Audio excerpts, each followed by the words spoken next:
lesson. In this lesson, I will talk about rationality, acting rationally. And what we want to understand is what is acting rationally, what it is about, and what are the different elements we can consider here. First of all, I want to describe what is rationality. How can we describe it? What is rationality? The other item I want to look at is making decisions based on available information. What is happening here? What can we do when we make decisions?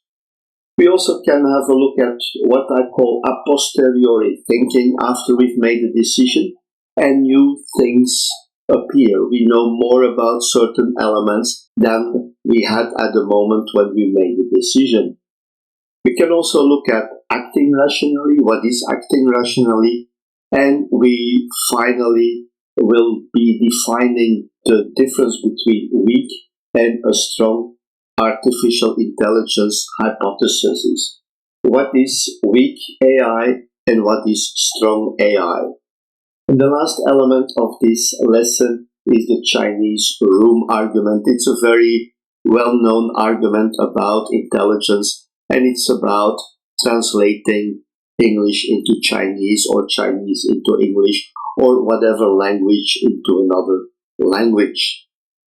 Before we continue, don't forget to click on the subscribe button, click on the bell button, and every time we have a new video, YouTube will inform you about it. So let's start now with the rationality. What is rationality about? When we look at rational behavior, we describe it as doing the right thing.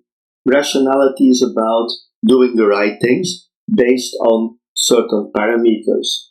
Now, what would be the decision? What would be the definition of rationality as such? When we look at doing the right thing, and we can assume that it is about doing the right thing to maximize a goal given the available information. So we're looking at information that we have available at a specific moment, and based on that information, we are going to make a decision to maximize a specific goal. We want to have a higher income, we want to go to a place faster, we want to play on the lottery, things like that. We're talking about available information. The next thing is about decision making and available information. We make decisions when we look at the information that we have, and in the previous slide I spoke about the concept of available information. When you bet on the roulette, well, you will see that you don't know anything about the future. You put your chip on a specific number, but you only know which number you have to choose after the roulette finishes turning and the little ball is in a specific number. We make a decision, but we don't know anything about the future, what is going to happen. When you play lotto, also the same thing, or roulette, we know or we decide on what we know at the moment. It's the same thing when you change jobs or you buy some stock, all the things, you don't always know everything, and some information may be hidden for you. That's what we call available information. When more information becomes available, typically after your decision, you may say that your decision was wrong. But the problem is that you cannot go back. You have made a decision, you bought a house, you played on the lotto, you played on the roulette, you decided to take another job, and then you find additional information. You can make new decisions, but you cannot go back in the point in time where you made that decision. And that's what I talk about a posteriori thinking. A posteriori thinking is about regretting a specific decision, and we regret it. We want to know what would have happened if we would have taken another decision. We don't know it. We had available information. With that information, it was at that moment perhaps the best solution, the best decision we could make. When we look at some of our assumptions, we may find out that some of these assumptions are wrong or were wrong, or we were not aware of certain items, certain things happening that were hidden from our observations. Other people may have known it, or we have received just limited information that was driving our decisions. We cannot go back, and what would be the situation if we would have taken another decision? We don't know. Would have been better? Would have been worse? It's very difficult to say. When I took my decision to move to Prague and to change certain things in my life, I started going into a road which is in fact my future. But I can say, okay, if I would have taken a different direction, my uncle offered me a job in China at the time, and I couldn't accept it due to all kinds of reasons. What would have been my life? I can only imagine what things would have happened.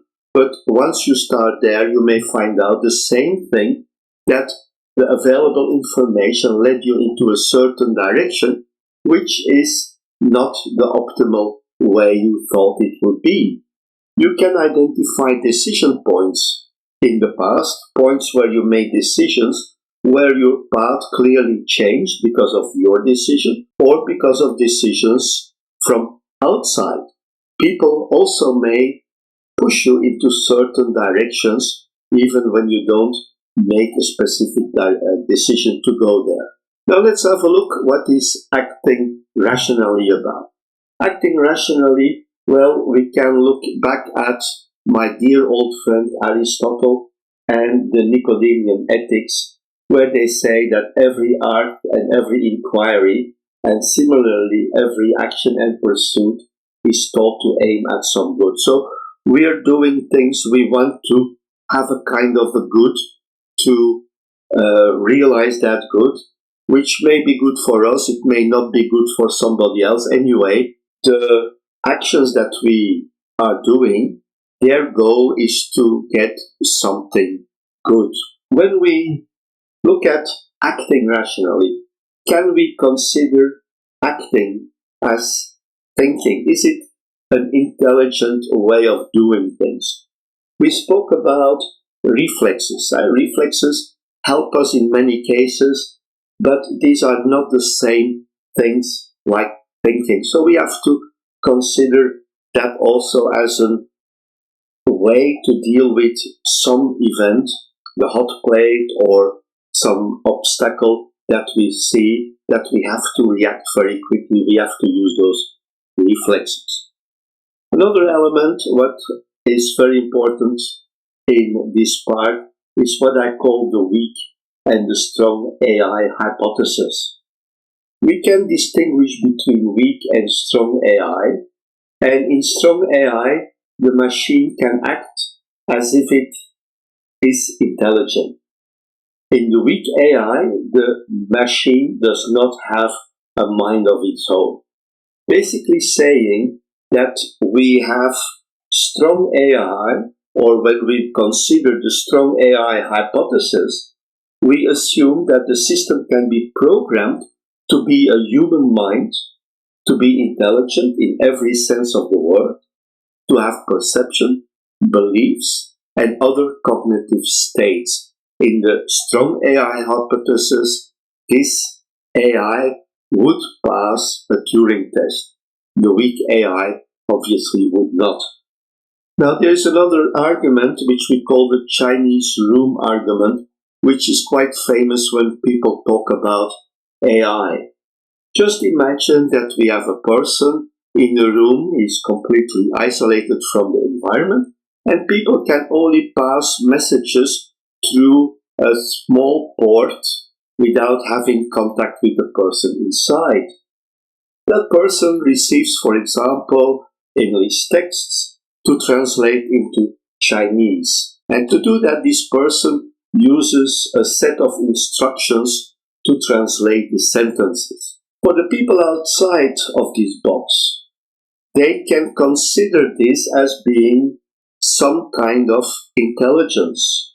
But the person who is inside this, or the chat box, or chatbot, how we talk about it today, is only following a set of rules, and there is no intelligence related to this. The chatbot is following a set of rules to identify what you're asking and then giving you an answer. And when you've seen those chatbots active on some sites, you will see when you start asking certain questions, the chatbot will say, okay, I will pass you to a human person, to continue the conversation. So it's not really intelligence, it's just following a list of instructions which provide the translation, and that may be for the outside people as if there is an intelligence within that box, but there is. Let's have a look at the overview, acting rationally. When we considered or when we started with this lesson, we looked deeper into the concept of acting rationally and discovered some interesting issues. We defined rational behavior as doing the right thing, and then we looked deeper into rationality and how do we make decisions and what is available information and posteriori thinking. We evaluated acting rationally with reflexes. Are reflexes a sign of intelligence? And finally, we defined the weak and strong AI and presented the Chinese room argument. So that's it for this lesson. Don't forget to click on the subscribe button, click on the bell button, and every time we have a new video, YouTube will inform you about it. Thank you for watching this video. I'm looking forward to seeing you in our next videos. Thank you very much, and bye-bye.